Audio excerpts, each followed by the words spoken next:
Hey guys, so this clip is probably going to be unusual in many ways. First, I'm recording it at 3:30 in the morning in the heart of Mexico City, and that in itself is unusual. Actually, the place is called Jardin Pushkin, the Pushkin Garden, and if you don't know, Pushkin was a luminary of Russian poetry who is very admired and revered in Russia, but there's a bust a bust of Pushkin right in the heart of Mexico City. But with all due admiration to Pushkin, this video is actually dedicated to another person, another man I highly admire and revere, namely my grandfather. His name was Yosef Gelman, and today happens to be his birthday 103 years ago. And before you say, well, Vladimir, we didn't come to this channel to listen about your grandfather, that's fine, except to me, my grandfather embodied what our profession is all about. So I'm just going to give you a little bit of background and then talk about the magic and nobility of our profession. The clip will be a little philosophical, a little musing, maybe musical. If I get tongue-tied, please forgive me, because remember, it's 3:30 in the morning and the evil Rick is making me record this clip. No, I'm just kidding. Thanks, Rick. You're the best. So yeah, my grandfather was a linguist, a scholar, an interpreter, a teacher, a director. He was many things, but first and foremost a human being. He came from a family of deaf parents, Florian and Yelizaveta. His mom was an actress, a very beautiful woman.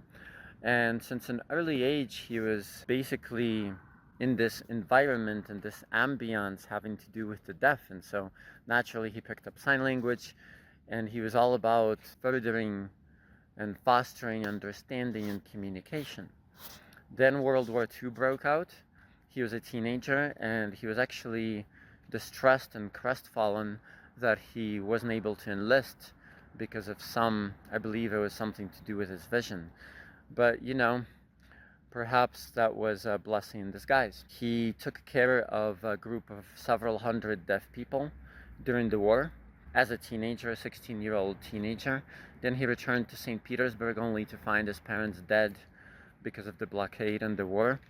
And he was taken in by my grandmother's family, and voila. And then he became a world-renowned scientist and scholar in sign language, a developer of international sign language, maybe the developer, because I believe he led the team of scientists that actually developed Chastuna, which became international sign language, which to my chagrin I have never learned, either the Russian or the American or the international sign language.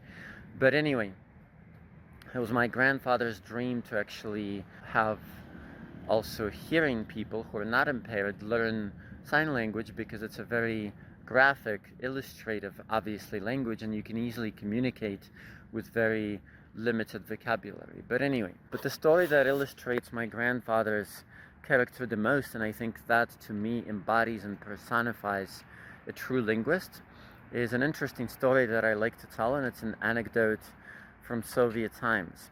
One of his painters, because basically at his establishment there was an all-Russian school and college, technical college for the deaf, one painter rendered something horrible, unethical, unacceptable per Soviet standards. I believe it was a nude woman or something of the sort.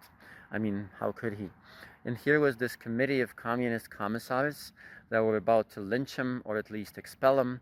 And at one point during the session, my grandfather stood up and he said, "If he goes, I go."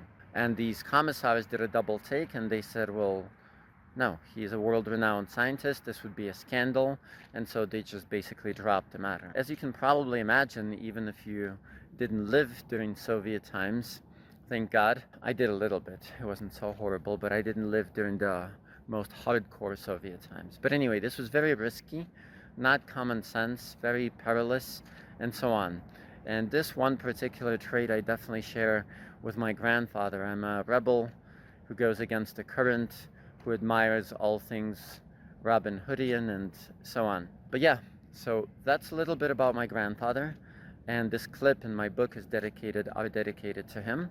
But now let's talk about our profession, because to me, my grandfather wasn't just a skilled linguist, because yes, he was a wonderful sign language interpreter, but he truly believed in understanding and communication. And lest I forget this quote, I was going to quote it at the end, but he used to say the moment that people begin to strive to understand each other, the world will be that much more saner and pleasant. That's not an exact quote, that's a paraphrase, but something of the sort. And he really walked the talk, because every time we would see one of his students or a deaf person, even when he was retired, he would talk to them, he would ask them how they were doing, he would actually care for the person. And to me, linguistics can never be separated. I mean, practical linguistics like translating and interpreting, it can never be separated from people, because it's all about understanding and communication and the magic of those concepts. So now, segueing into our profession, sometimes it's very ironically sad for me to hear when people say, oh, I'm just an interpreter, I'm just a translator, I just go to hospitals, I just go to schools, and it really doesn't matter. Community interpreting may or may not be the epitome of difficulty or prestige in interpreting, it doesn't matter. But if you're an interpreter or a translator, you damn better be proud of it, because our profession revolves around understanding, communication, and magic. It's definitely one of the noblest. It revolves around help, understanding, and communication. Think about it. What do we think of as magic?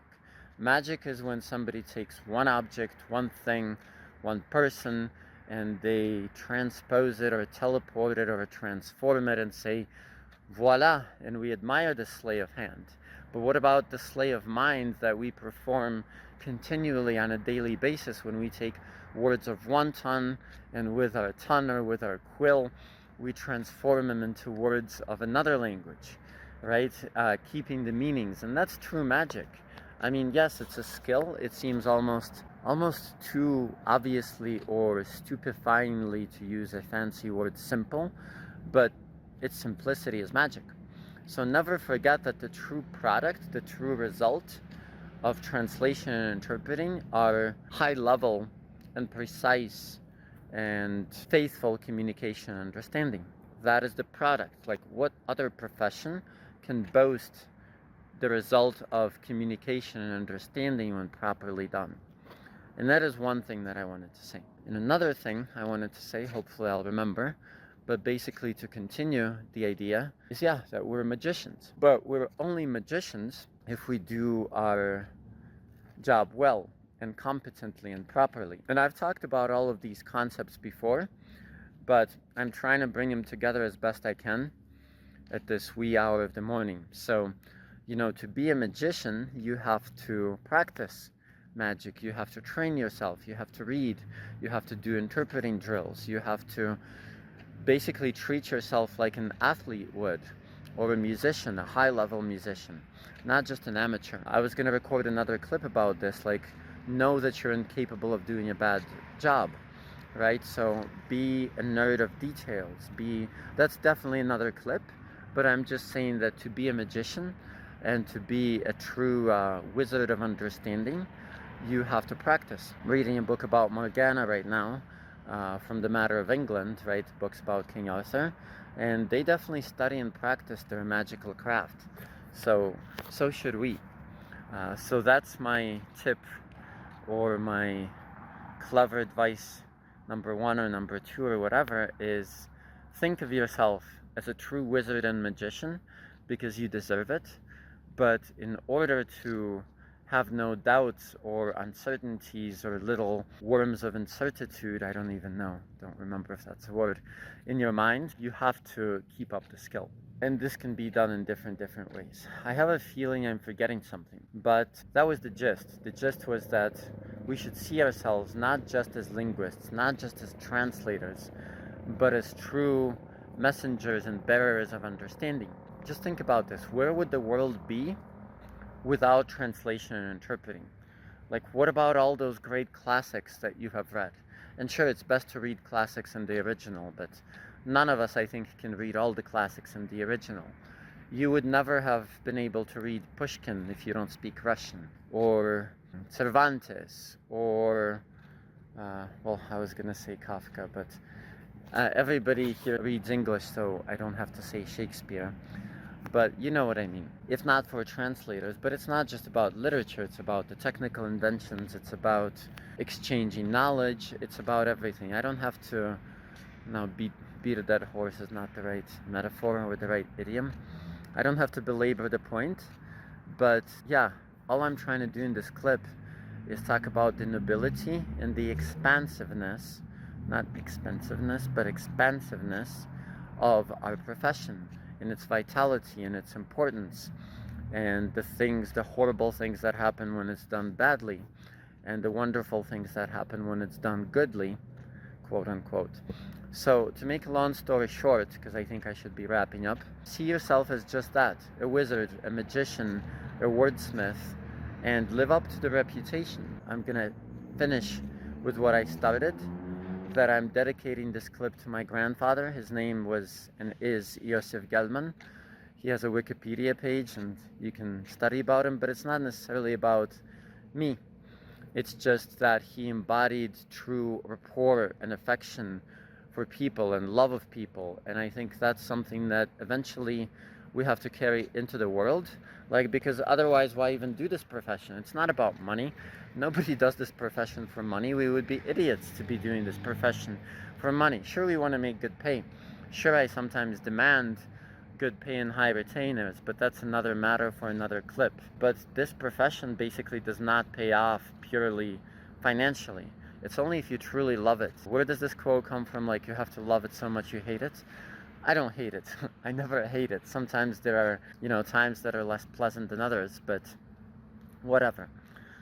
So I'm gonna wrap up and quote my grandpa again, and I very much miss him, you. I don't know exactly where he is. I don't think any of us die when we die, physically, not mentally, not spiritually. So I'm sure he's somewhere. I'm sure he's doing his good work in the world. But basically what he used to say is, the moment that people begin to understand one another, the world will be much more pleasant and sane. So yeah, kudos to a life beautifully lived. To some degree, without being my grandfather, I'm trying to strive for these same things in my own Vladimirian way. And I wish you not necessarily the same. I wish you to find your own way in this profession or another profession, but to always strive for that beautiful melody of human understanding and communication. And I think the muse of translation, or the goddess of translation, I think she's been promoted. Translation would probably agree with me that it is one of the noblest arts and crafts in the world. All right, with these words of wisdom, I think I have to go hit the sack to get a little bit slangy, and I hope this has been helpful, and I'll see you in the next clip. Ciao.